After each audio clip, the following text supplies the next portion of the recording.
प्रिय विद्यार्थियों एवं मित्रों, इस वीडियो के अंतर्गत हिंदी व्याकरण का एक महत्वपूर्ण टॉपिक है शब्द विचार। तो यहाँ हम शब्द का अर्थ, परिभाषा और हिंदी शब्दों का वर्गीकरण या हिंदी शब्दों के प्रकार के संबंध में जानकारी प्राप्त करेंगे। आइए हम देखते हैं।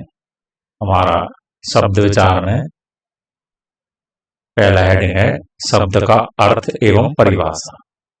व्याकरण में शब्द को सर्वोपरि इकाई के रूप में स्वीकार किया गया है। शब्द को अंग्रेजी में वर्ड तथा अरबी भाषा में लफ्ज कहा जाता है। शब्द भाषा की स्वतंत्र और अर्थवान इकाई है। शब्द भाषा की लघुतम स्वतंत्र इकाई है। शब्दों की रचना ध्वनि, वर्ण और अर्थ के मेल से होती है।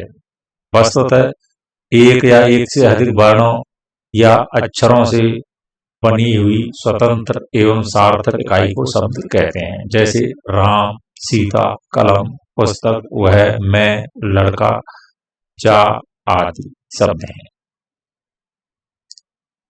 कहने का मतलब है शब्द वर्णों या अक्षरों से बनी हुई स्वतंत्र, यानी वो किसी दूसरे पर आधारित न, स्वयं स्वतंत्र और सार्थक, इसका कोई ना कोई अर्थ अवश्य हो। शब्द भाषा की सबसे लघुतम इकाई है, यानी सबसे भाषा की लघुतम इकाई है, छोटी इकाई। हिंदी शब्दों का वर्गीकरण।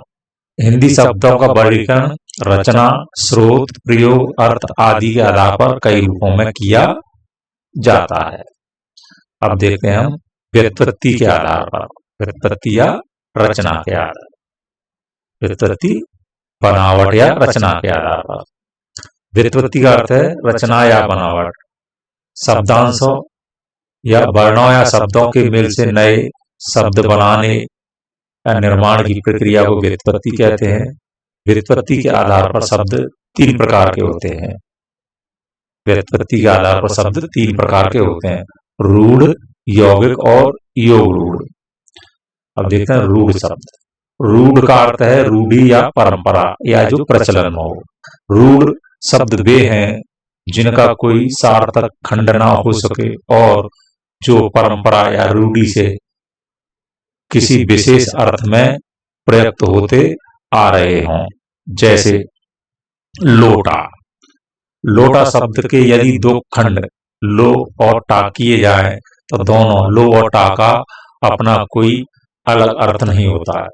यह शब्द एक बर्तन के अर्थ में प्रचलित है।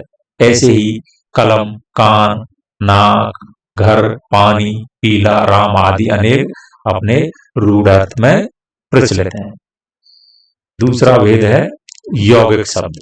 यौगिक का अर्थ है योग या मेल से बना हुआ। दो या दो से अधिक रूढ़ शब्दों के मेल से यौगिक शब्द बनते हैं।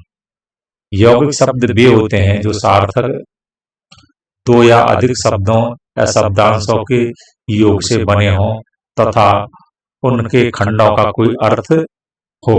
जैसे गाड़ी, वाहन। गाड़ी वाहन शब्द के दो खंड हैं, गाड़ी और वाहन। दोनों खंडों के अपने अलग अलग अर्थ भी हैं। इसी प्रकार आग बबूला, घुड़सवार, छल छंद, देव मंदिर, विद्यालय आदि ऐसे अनेक शब्द हैं जो यौगिक हैं। तीसरा भेद है योग रूढ़।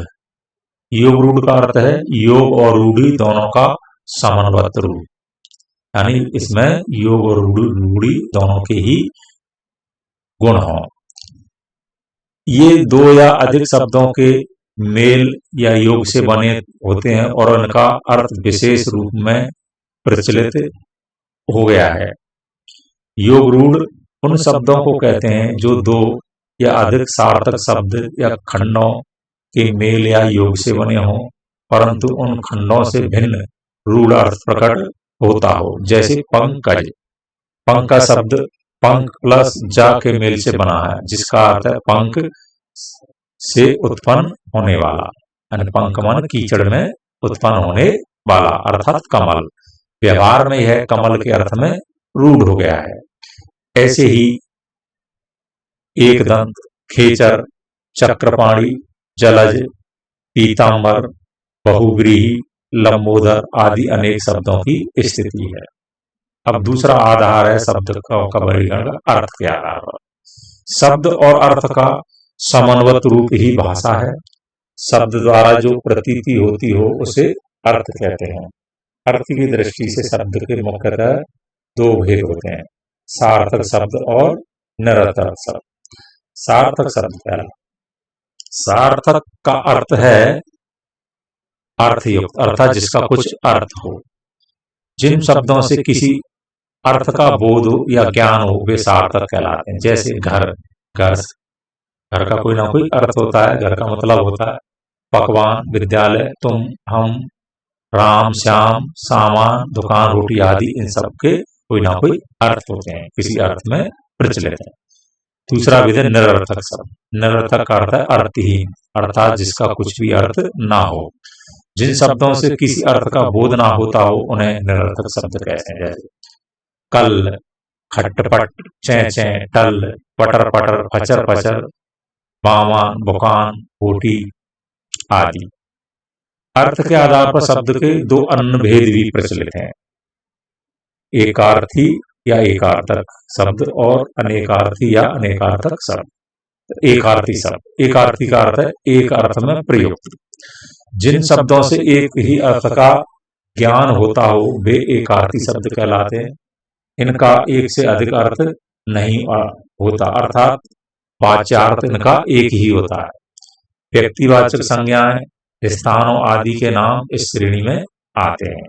जैसे अभिनेता, अस्त्र, इतिहास, किताब, न्यायाधीश, पेंसिल, शस्त्र, जवाहरलाल नेहरू, महात्मा गांधी, भारत, लंदन, जयपुर, गंगा, यमुना, सोमवार, हिंदी, संस्कृत आदि।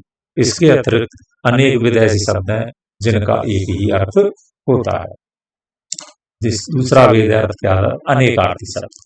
अनेकार्थी का अर्थ है अनेक अर्थ में प्रयुक्त हो। जिन शब्दों से एक से अधिक अर्थों का ज्ञान हो वे अनेकार्थी कहलाते हैं। ये शब्द भिन्न भिन्न प्रसंगों के अनुसार प्रयोग में लाए जाते हैं। ये शब्द प्रसंग बदलने पर अलग अलग अर्थ देते हैं। जैसे अंक, अंग, अंत आदि ये अनेकार्थी शब्द हैं। जैसे अंक के एक अर्थ है गोद, गोद मतलब माता के अंक में शिशु है यानी गोद। दूसरा अर्थ चिन्ह यानी अंक विशेष से पत्र की पहचान हुई थी। तीसरा अर्थ गिनती यानी दस्तक की गिनती लिखो। नाटक का एक भाग, इसको भी अंक बोलते हैं। चंद्रगुप्त नाटक में 5 अंक है। अंग, अंग के 3 अर्थ हैं, शरीर के अवयव यानी जैसे उसके अंग अंग में दर्द है। भाग यानी देश के 2 अंग हो गए। पक्ष यानी सेना के एक अंग ने विद्रोह कर दिया। ऐसे ही अंत, अंत के भी कई अर्थ हैं। अंत का अर्थ समाप्ति, जैसे उसका अंत निश्चित है। अंत का अर्थ सीमा या छोर भी होता है, जैसे गांव के अंत में विद्यालय है। अंत का अर्थ परिणाम भी होता है, बुराई का अंत दुखद होता है। अब हम देखते हैं तीसरा वर्गीकरण है रूपांतर के आधार पर। रूप का अर्थ है प्रकृति या आकृति। लिंग, वचन, कारक आदि के कारण शब्दों में हुए परिवर्तन या विकार को रूपांतर कहा जाता है। इस दृष्टि से या रूपांतर की दृष्टि से शब्दों के 2 भेद माने हैं। एक है विकारी शब्द और एक है अविकारी शब्द। विकारी शब्द और अविकारी शब्द। विकारी शब्द का अर्थ है रूप, रंग आदि में परिवर्तन या विकृति। जिन शब्दों के रूप में लिंग, वचन, कारक, काल आदि के कारण विकार या परिवर्तन हो जाए उन्हें विकारी शब्द कहते हैं। हिंदी में संज्ञा, सर्वनाम, विशेषण और क्रिया ये 4 तरह के विकारी शब्द होते हैं। विकारी शब्दों के रूप वाक्यों में अर्थ के अनुसार बदल जाते हैं। जैसे संज्ञा, जैसे संज्ञा घोड़ा है, घोड़ा का घोड़ी, घोड़े, घोड़ियां, घोड़ों, घोड़ियों आदि हो जाते हैं। सर्वनाम जैसे मैं, मुझ, मुझे, मुझी, मेरा, मेरे। ऐसे ही विशेषण अच्छा, अच्छी, अच्छे, नया, नई, नए, पहला, पहली, पहले। ऐसी क्रिया पढ़ता, पढ़ती, पढ़ते, पढ़ूंगा, पढ़ूंगी, पढ़ेंगे, चलना, चलेंगे, चलते।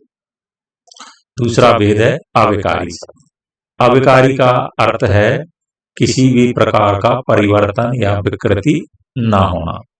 जिन शब्दों के रूप में लिंग, वचन, कारक या काल आदि के कारण किसी भी प्रकार का परिवर्तन या विकार ना होता हो, उन्हें अविकारी शब्द कहते हैं। इन्हें अविकृत, अपरिवर्तनशील या अव्यय शब्द भी कहा जाता है। हिंदी में क्रिया विशेषण, समुच्चय बोधक, संबंध बोधक, विस्मय आदि बोधक 4 प्रकार के अविकारी शब्द होते हैं। जैसे क्रिया विशेषण, अब, जब, यहाँ, वहां, भीतर, बाहर, नीचे, क्यों, ये क्रिया विशेषण। संबंध बोधक जैसे के भीतर, के बाहर, के नीचे, के सामने, की ओर। समुच्चय बोधक और, तथा, किंतु, परंतु, अथवा, एवं, इसलिए। विस्मय आदि बोधक जैसे या, अरे, अहो, हा, हाय, हे, रे। यहां तक हमने इस पाठ में कुछ विकारी शब्दों को जाना। अगली वीडियो में हम शब्दों के अगले वर्गीकरण के बारे में जानने का प्रयत्न करेंगे।